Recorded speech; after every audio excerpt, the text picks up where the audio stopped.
लालची छोले भटूरे वाला की कहानी। एक छोटे से गांव में एक लालची छोले भटूरे वाला रहता था।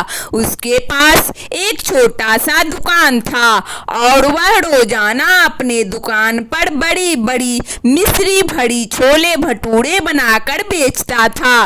उसके छोले भटूरे की मिश्री और खास मसालों से उन्हें खाने का स्वाद अद्भुत था और वह लोगों को चारों ओर से खींचता था। एक दिन उसके दुकान पर एक साधु बाबा आए।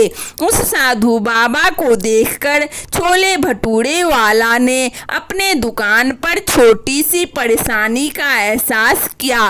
वह सोचने लगा, यह साधु बाबा मुझे शायद कुछ मांगने आए हैं। मुझे कुछ खर्चीले समय के लिए दुकान बंद करना पड़ेगा। छोले भटूरे वाला ने दुकान बंद करने की सोची और जल्दबाजी में बाबा को दुकान में बुलाया। बाबा ने देखा कि छोले भटूरे वाला चिंतित और परेशान दिख रहा है। उसने प्यार से पूछा, बेटा आप इतने परेशान क्यों हो रहे हो?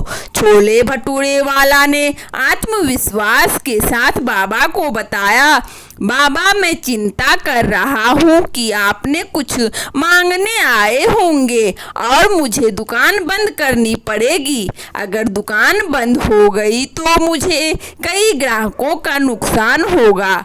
बाबा ने प्यार से हंसते हुए कहा, बेटा तुम चिंता मत करो, मैंने तुमसे कुछ नहीं मांगा है। मेरे पास तो सिर्फ एक सवाल का जवाब देना है।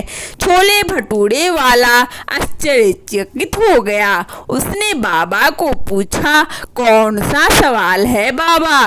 बाबा ने कहा, मैं तुमसे सिर्फ इतना जानना चाहता हूँ कि तुम अपने सारे ग्राहकों को भला और स्वस्थ खिलाते हो या नहीं?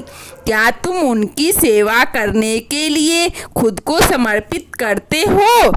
छोले भटूरे वाला ने आत्मविश्वास पूर्वक कहा, जी हाँ बाबा, मैं अपने सभी ग्राहकों की सेवा करने के लिए समर्पित हूँ।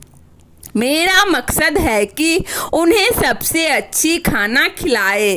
बाबा ने अपना हाथ उसके सिर पर रखा और कहा, बेटा तुम्हारी सेवा की प्रतिबद्धता और आपसी सद्भाव के कारण ही तुम्हारी दुकान की सफलता है। मैं तुम्हें एक जादुई वरदान दूंगा। अब से आगे जब भी तुम अपनी सभी ग्राहकों को खिलाने के लिए छोले भटूरे बनाओगे तो उन्हें तुरंत ही सेवा करना होगा और देखो तुम्हारी दुकान की किस्मत चमकने लगेगी। छोले भटूरे वाला बाबा के वचन पर विश्वास करते हुए वापस अपनी दुकान पर लग गया। अब उसने अपने ग्राहकों की सेवा को अपनी पहली प्राथमिकता बना दिया। वह दिन रात मेहनत करके अपने छोले भटूरे की मिश्री और स्वाद को और भी अच्छा बनाने लगा। उसकी सभी ग्राहकें बढ़ते गए और वह लालची होकर उसके छोले भटूरे खाने के लिए खड़ी हो जाते थे। जैसे ही उसने बाबा के वचनों का पालन किया, उसकी दुकान की सफलता चमकने लगी। वह अब धनिक और समृद्ध हो गया। वह हर वर्ष गरीब लोगों को अपनी कमाई से भोजन खिलाने लगा और सभी लोग उसकी दयालुता और दानशीलता की सराहना करने लगे। इस कहानी से हमें यही सीख मिलती है कि लालच करने से हमारा कल्याण नहीं होता है, बल्कि अपनी सभी ग्राहकों की सेवा करने से हमारी सफलता और समृद्धि मिलती है। दूसरों की मदद करने से हमारे जीवन में खुशियाँ और समृद्धि आती है, जो लालच के बाद नहीं आती है। वंदना स्टोरी चैनल में इस कहानी को सुनने के लिए आप सभी श्रोताओं को बहुत बहुत धन्यवाद। यदि हमारा कहानी अच्छा लगे तो कृपया लाइक और सब्सक्राइब अवश्य करें ताकि नोटिफिकेशन सबसे पहले आपको मिले। धन्यवाद।